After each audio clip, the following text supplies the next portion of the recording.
और एक एक सेक्टर पर अगर एक छोटी छोटी बुक बनाई जाए ना, BHEL ने क्या किया, NTPC ने क्या किया, स्टील अथॉरिटी इंडिया लिमिटेड ने क्या किया, स्टेट बैंक ऑफ इंडिया ने क्या किया, पंजाब नेशनल बैंक ने क्या किया। पंजाब नेशनल बैंक की कहानी सुनेंगे तो आपके रोंगटे खड़े हो जाएंगे। ये पंजाब नेशनल बैंक लाला लाजपत राय ने शुरू किया था इंपीरियल बैंक को टक्कर देने के लिए। इंपीरियल बैंक होता था अंग्रेजों का, तो सब भारतवासी अपने बैंक अकाउंट उसमें जमा करते थे। तो लाला लाजपत राय ने कहा स्वदेशी आंदोलन आप जानते हैं 1905 में, उस स्वदेशी आंदोलन के गर्भ में से निकला पंजाब नेशनल बैंक, और सारे क्रांतिकारियों के bank account Punjab national bank में जमा होते थे, क्योंकि अंग्रेज इन क्रांतिकारियों का बैंक अकाउंट स्वीकार नहीं करते थे। लाला लाजपत राय का bank account Punjab national bank में था, भगत सिंह का bank account Punjab national bank में था, चंद्रशेखर आजाद का bank account Punjab national bank में था।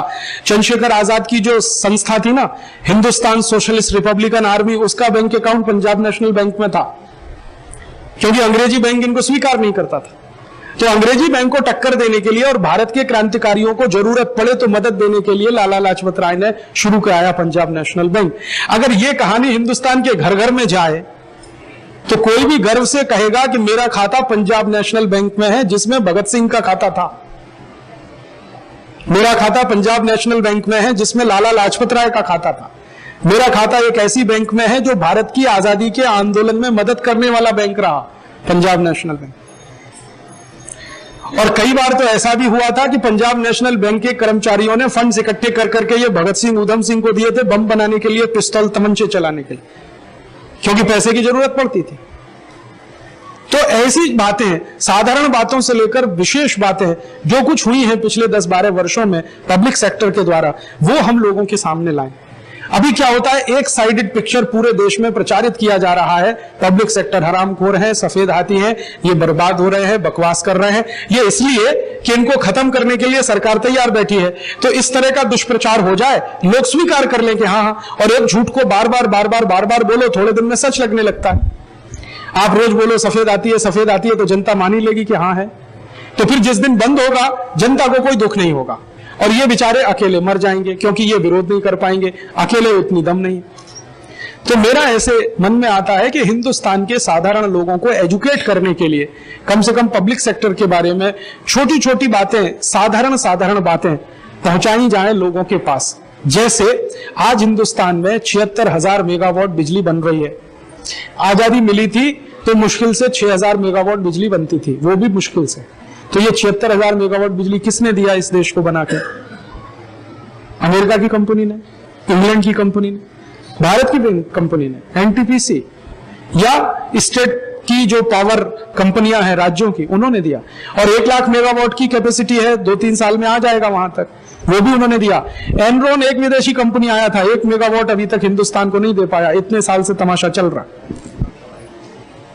लोगों को ये मालूम होना चाहिए। ऐसे ही हिंदुस्तान के 3 लाख गांव में पीने के पानी की जो व्यवस्था आज तक हो पाई है, आप जानते हैं इसमें फंड्स किसके इस्तेमाल हुए हैं?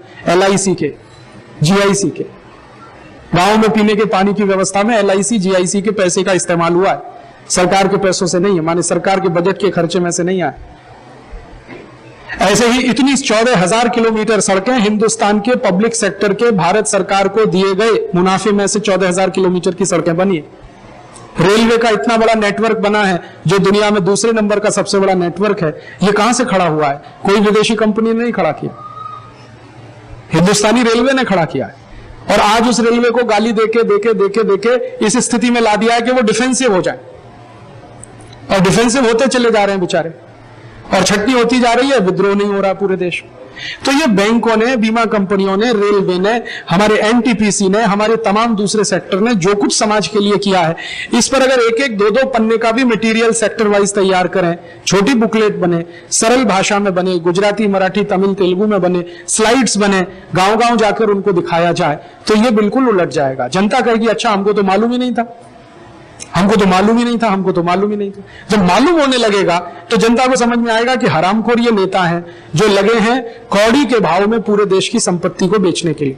प्राइवेटाइजेशन के नाम पर ये क्या करने जा रहे हैं, मैं थोड़ी देर पहले आपको बताया। और WTO की कंडीशन में क्या करने जा रहे हैं? दिल्ली का एयरपोर्ट दुनिया का अकेला ऐसा एयरपोर्ट है जिसके पास 6,000 एकड़ जमीन है, किसी एयरपोर्ट के पास नहीं। दुनिया का सबसे बड़ा एयरपोर्ट है सऊदी अरब में, जिद्दाह में, उनके पास भी इतनी जमीन नहीं, सिंगापुर के पास नहीं, अमेरिका के किसी एयरपोर्ट के पास इतनी जमीन नहीं। 6000 एकड़ जमीन है उनके पास, और उस पूरे एयरपोर्ट को प्राइवेटाइजेशन के नाम पर 1400 करोड़ रुपए में बेचने जा रहे हैं फ्रांस की एक कंपनी को। जबकि जिस स्थान पर यह दिल्ली का एयरपोर्ट है वहां 1 एकड़ जमीन की कीमत इस समय 20 करोड़ रुपए है।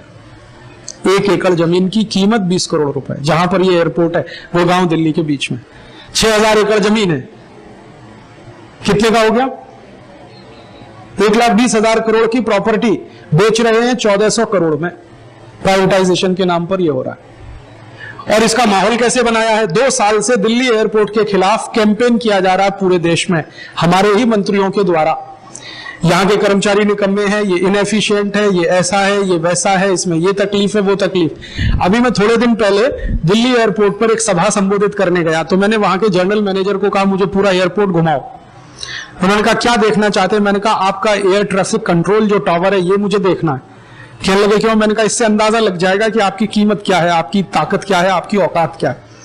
मैं ले गया, वो मुझे ले गए देखने के लिए। वो मैंने जो देखा और उन्होंने जो इंस्ट्रूमेंट्स का वर्णन करना शुरू किया और जो उन्होंने टेक्नोलॉजी इस्तेमाल की है, मैं दंग रह गया। दुनिया में इतना बेहतरीन air traffic control tower France में भी नहीं है, जर्मनी में भी नहीं। उस अकेले टावर को अगर बेचे अंतरराष्ट्रीय बाजार में तो 600 करोड़ मिलता है, और 1400 करोड़ में पूरा एयरपोर्ट बेचने जा रहे हैं। अब जनता को मालूम नहीं है दिल्ली एयरपोर्ट की विशेषता यह है, इनके पास 6000 एकड़ जमीन है। कल को समझौता हो जाएगा, अखबार में खबर आएगी दिल्ली एयरपोर्ट फ्रांस की कंपनी ने खरीद लिया। और कर्मचारी बेचारे मुंह बंद करके बैठे हैं, क्योंकि सरकार के खिलाफ बोले कैसे, उनसे पगार पाते हैं, सैलरी पाते। और ये जो प्रॉपर्टी है, मैंने एक दिन उनसे पूछा कि अगर ये 6000 एकड़ जमीन, इसमें इस्तेमाल कितनी हो रही है? तो उन्होंने कहा मुश्किल से इसमें 50-60 एकड़ जमीन इस्तेमाल हो रही है रनवे में और ये सब वगैरह, बाकी खाली पड़ी है। मैंने कहा इसमें खेती करना चालू कर दो तो साल का कम से कम 50-60 करोड़ का तो प्रोडक्शन यहां हो सकता है। तो उन्होंने कहा राजीव भाई खेती तो छोड़ो, हम यहां गोल्फ क्लब बना दें और उसमें एंट्री फीस रख दें तो साल का 1400 करोड़ तो हम इसी से कमा के दे सकते हैं सरकार को, गोल्फ कोर्स बना के। क्योंकि जितनी विदेशी फ्लाइट आती है ना, इंटरनेशनल फ्लाइट रात को अक्सर आती हैं, उनमें कई बार ऐसा होता है कि एक एक दिन वो लोग ठहरते हैं, फिर दूसरी फ्लाइट पकड़ के वो गोल्फ खेलेंगे, फीस लगा दो, साल का 1400-1500 करोड़ उसी से आ सकता है। पूरा एयरपोर्ट इतने में बेच रहे हैं, 1400 करोड़, और बिना किसी बिड के। माने कोई इंटरनेशनल टेंडर इनवाइट नहीं हुआ, कुछ नहीं हुआ, फ्रांस की कंपनी को सामने से बुला लिया। क्यों? समझौता हो गया सरकार का, कुछ लेन देन हुआ होगा उसमें। अब एक दिल्ली एयरपोर्ट बिकेगा, फिर बंबई बिकेगा, फिर सब बिकेगा। ऐसे सरकार की माने बेईमानी और हरामखोरी में देश की संपत्ति बिक रही है प्राइवेटाइजेशन के नाम पर, ग्लोबलाइजेशन। अब जनता इसमें बगावत कर सकती है जब उसको पूरी बात मालूम। जब मुझे पता चला दिल्ली एयरपोर्ट की वास्तविकता, मैंने दिल्ली की 4-5 मीटिंगों में कह दिया, लोगों का खून उबल गया, जी कैसे कर सकते हैं, हम देखेंगे सरकार को। अगर यही बात पूरे देश में प्रचारित हो जाए तो जनता खड़ी हो जाएगी। तो जनता के सामने कोई सरकार नहीं टिक सकती। कर्मचारियों को तो वो झुका सकते हैं, लेकिन जनता को नहीं झुका सकते। तो मेरा यह कहना है कि हम सब मिलकर भारत की जनता के पास ये सब मुद्दे लेके जाएं, सरल सरल भाषा में, कम शब्दों में, सरल सूत्रों में उनको ये जानकारियां दें कि भारत के पब्लिक सेक्टर ने क्या किया है, बैंक ने क्या किया, बीमा ने क्या किया, इसने क्या किया, इसने, और WTO और प्राइवेटाइजेशन के नाम पर सरकार क्या करने जा रही है। जब समझ बनेगी तो बात आगे बढ़ेगी।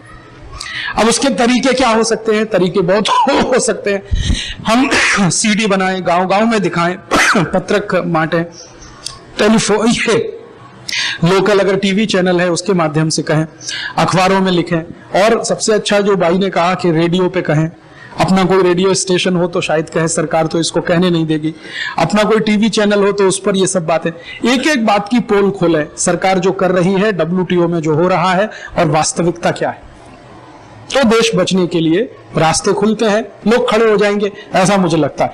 लोगों को जानकारी नहीं है, इसलिए सरकार ये सब करती चली जा रही है। जैसे ही जानकारी होती है, लोग तो सरकार को कुछ नहीं करने देते। जैसे मैंने आपको थोड़ी देर पहले सवेरे उदाहरण दिया, हरियाणा के लोगों को जब तक मालूम नहीं था वैट क्या है, वो चुप रहे, और चौटाला ने वैट लागू कर दिया। लागू होने के बाद जब तकलीफें आना शुरू हुई, उन्हीं हरियाणा के लोगों ने चौटाला को कान पकड़ के नीचे उतार दिया। चौटाला के पास पहले 54 सीटें थी जब पिछली सरकार आई, अभी उसके पास 9 सीटें हैं। खुद हार गया बुरी तरह से।